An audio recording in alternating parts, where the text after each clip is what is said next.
What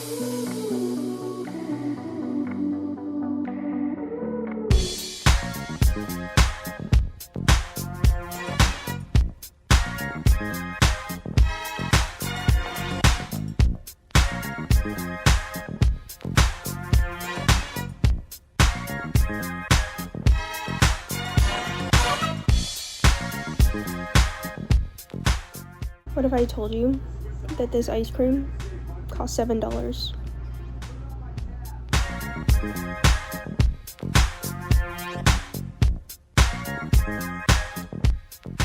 Okay team, let's try it. Iced brown sugar cinnamon latte.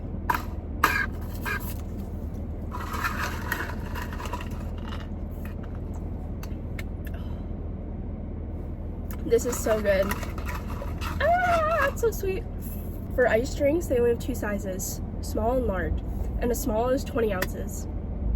So, literally cannot beat that. The other day I got an iced honey vanilla cinnamon, and it was okay, but I probably wouldn't get that flavor again, and I didn't.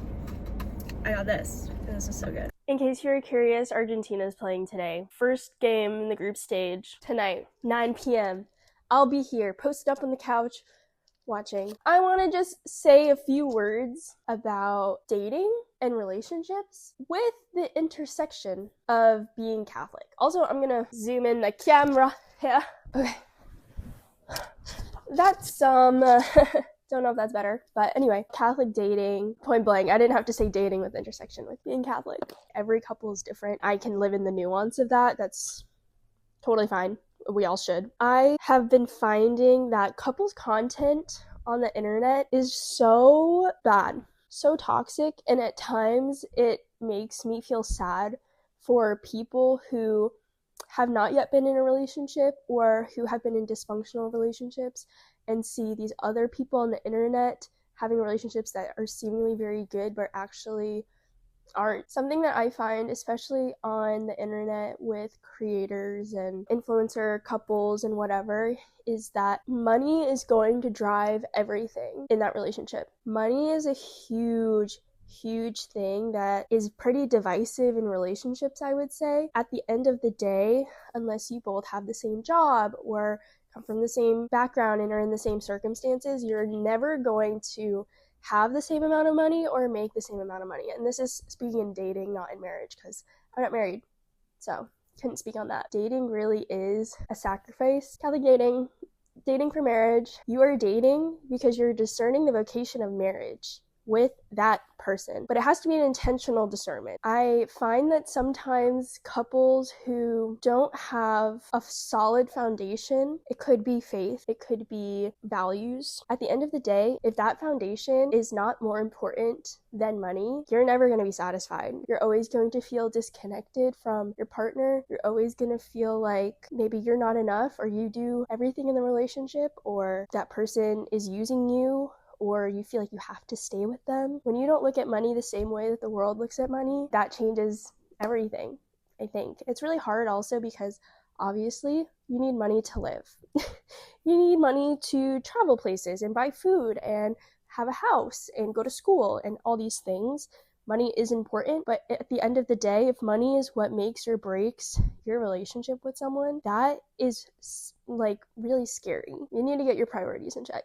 I also feel like single Catholic people, I'll speak specifically to women and girls because if you're single for a while or have been single your whole life, it can be very easy to fall into the mindset of like just waiting until the right person finds me and whoever God intended me to be with, like I'm just gonna wait for them, which is good.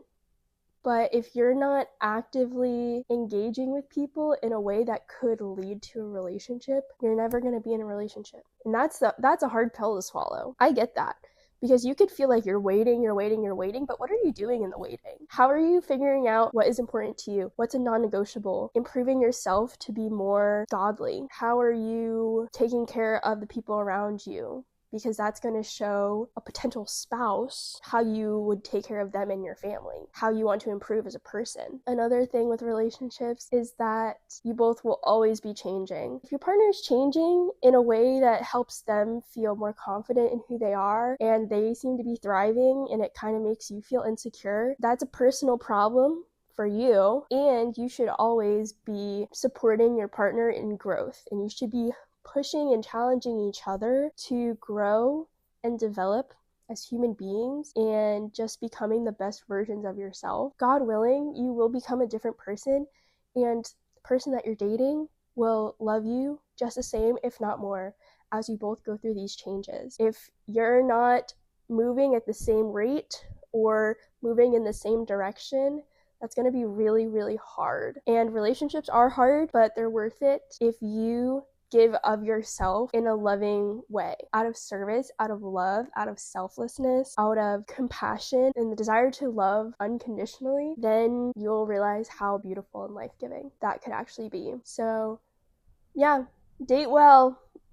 Thanks for watching. That was the tea.